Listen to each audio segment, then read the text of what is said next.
हुजूर ने लोगों को बतलाया कि तुम्हारा रब ना आजिज़ी को पसंद करता है, तुम्हारा रब सादगी को पसंद करता है, तुम्हारा रब इंसानों से प्यार करने वाले को पसंद करता है। हुजूर सैयद आलम सल्लल्लाहु अलैहि वसल्लम ने हमें ये सबक पढ़ाया कि ज़्यादा बातें करने वाले को नहीं, अल्लाह सच बोलने वाले को पसंद करता है। बहुत ऊंचे और लंबे चौड़े दौलत वाले और मालदार आदमी को नहीं, बल्कि जो आदमी दयानतदारी से ज़िंदगी गुजारे, रब उसको ज़्यादा महबूब रखता है। तो हमारी ये जितनी भी आजमाइशें हैं, मिलाद वाले महबूब सल्लल्लाहु अलैहि वसल्लम ने ना ये सारी हमारी दूर फरमा दी, सारी। आप देखें हमारे यहाँ एक बीमारी होती है, वो तकब्बुर की बीमारी है, और वो सिर्फ मालदार को ही नहीं होता, बल्कि हज़रत सादी शिराजी फरमाते हैं कि मैंने बहुत सारे झुके हुए लोगों में तकब्बुर देखा है। जो बड़ा मीठा बोलते हैं ना, कई दफ़ा कहते हैं जी क्या बात है जी, सुभान अल्लाह, माशाअल्लाह, बड़ा मीठा बोलते हैं, तो ये नहीं मीठा नहीं बोल रहे होते, ये आपको शीशे में उतार रहे होते हैं। आपने किसी की तारीफ़ करनी है तो पुश्त के पीछे करें, वो असल तारीफ़ है। आप कोई ऐसा काम ना करें जिससे छलके लफ्ज़ों में कि मैंने किसी को बनाया है। इससे ना आपको खुद महसूस होगा कि मैं हकीकत पे ज़िंदगी नहीं गुजार रहा, मैं तो कोई अदाकारी कर रहा हूँ। और जो लोग कहते कुछ और हैं, करते कुछ और हैं, तो वो खुद बड़े परेशान रहते हैं। वो जानते हैं कि यार ये मैं कहाँ उलझ गया हूँ। तो भाई ये जो बहुत ज़्यादा हमारे दिलों के अंदर चीज़ है, और ये हर मकाम पर बहुत सारे लोगों को ये चीज़ हासिल है। मैं देखता हूँ कि दर्जा बदर्जा इन चीज़ों का शुमार है। कुछ का ख्याल है कि मेरी डिग्री ज़्यादा है, और कुछ का ख्याल है कि मुझे अकल ज़्यादा है, कुछ का ख्याल है कि मेरी शोहरत ज़्यादा है, तो कुछ का ख्याल है कि मेरी दौलत ज़्यादा है।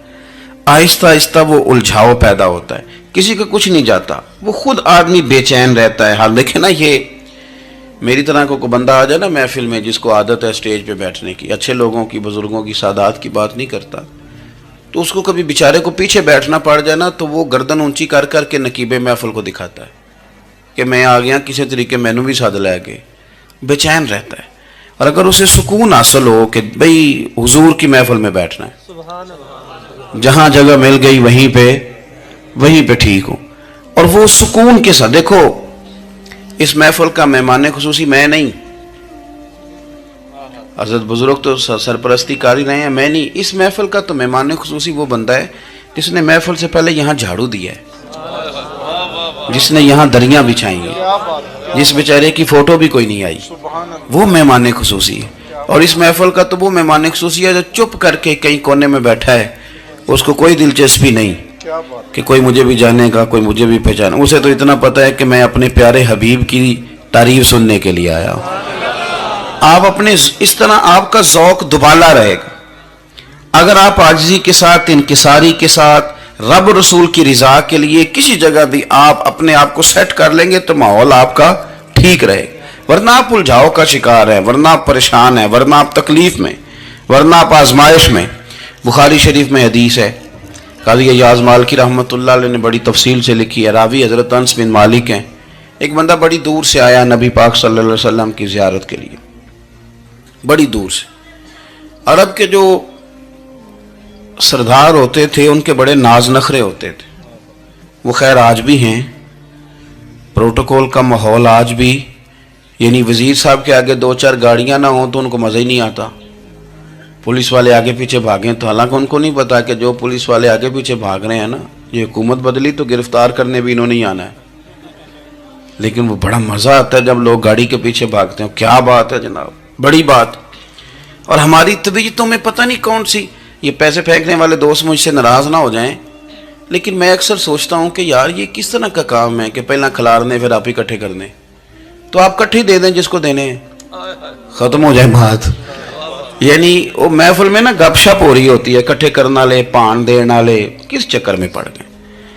हुजूर गौसे आज़म रज़ी अल्लाह तआला अन्हु की महफिल में शेख यहया नजाज जाया करते थे, तो वो कहते थे कि हम वहाँ गिनते थे आज कितने बंदों ने तौबा की, तो हमसे गिने नहीं जाते थे, इतने लोग तौबा करते थे। बुजुर्गों की महफिलों में तौबा करने वाले गिने जाते थे, हमारी महफिलों में पैसे गिने जाते हैं और वो पर्चियाँ दी जाती हैं। ऐसा ना करें, इससे घुटन पैदा होती। और फिर जो नोटों वाले होते हैं वो फ्रंट सीटों पे आ जाते हैं। बहुत सारे गरीब सोचते हैं कि मेरे पास भी अगर करारे नोट होते तो मैं भी आगे होता। تو کم از کم یہ جو میلاد کی محفل ہیں ان میں تو سب کو ایک جیسا رہنے دے، یہاں تو امیر غریب کا فرق نہ ہو، اس کو تو مہربانی کریں۔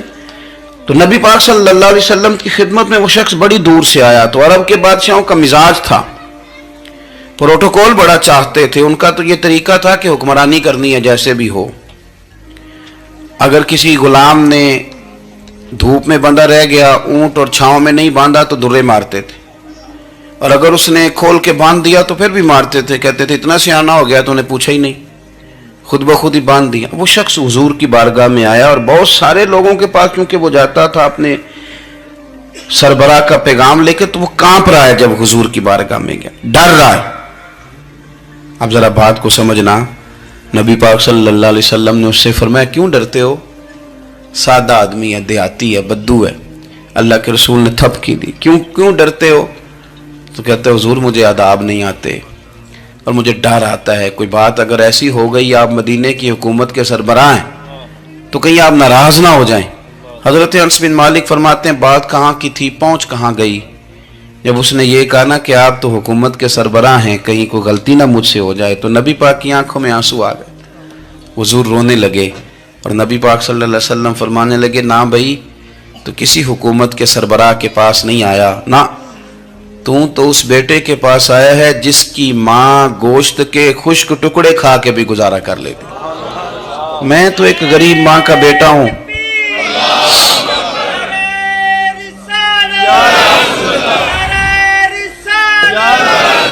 بھائی اگر آپ کا یہ ذوق بن جائے، دیکھو نا آج تو لوگ بھول جاتے ہیں نا، کپڑے بدل لیتے ہیں تو وہ سمجھتے ہیں کہ شاید سارا کچھ ہی بدل گیا، یعنی گاؤں سے آ کر پڑھنے والے بھول ہی گئے ہیں کہ کس کی ماں نے کتنا زیور بیچا تھا۔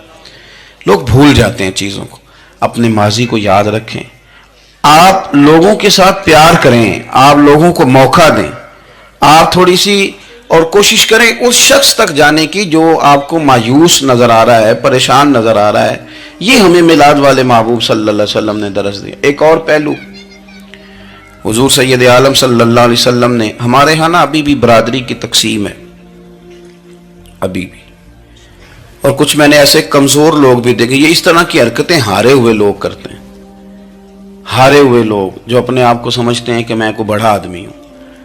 بڑا آدمی تو اپنے اخلاق سے ہوتا ہے، اپنے کردار سے ہوتا ہے، اپنی سخاوت سے ہوتا ہے، لوگوں سے پیار کرنے سے ہوتا ہے۔ باقی یہ کہ بیٹھ کے کہانی سنانا کہ میں بڑا کچھ کرتا ہوں، تو جو کچھ کرتا ہوتا ہے اسے سنانے کی کوئی ضرورت ہے۔ ایک اور بہت سارے لوگ آپ تعزیت کرنے جائیں نا والد کے انتقال کے بعد، تو ان بیچاروں کو بتانا پڑتا ہے کہ ابا جی میرے بغیر دوائی نہیں کھاتے تھے۔ تو میں کہتا ہوں اگر تیرے بغیر نہیں کھاتے تو پھر بتانے کی ضرورت نہیں، پھر تو سارے گاؤں کو پتا ہوگا کہ تیرے بغیر نہیں کھاتے تھے۔ اور اگر کوئی دال میں کالا ہے تو پھر تیری وضاحت کوئی بندہ قبول نہیں کرے گا۔ تو آپ کو بتانا کیوں پڑ رہا ہے، اور آپ بار بار اس بات کا ذکر کیوں کر رہے ہیں کہ ہم بہت بڑے قبیلے کے ہیں؟ صاحب اگر آپ بڑے قبیلے کے ہیں تو پتہ ہوگا سارے علاقے کو آپ کتنا لوگوں کا خیال کرتے ہیں، آپ کس قدر محبت کرتے ہیں، آپ کا انداز کریمانہ کس طرح کا، پھر آپ کو بتانے کی کوئی ضرورت نہیں ہوتی، پھر خود بخود خبر ہوتی ہے۔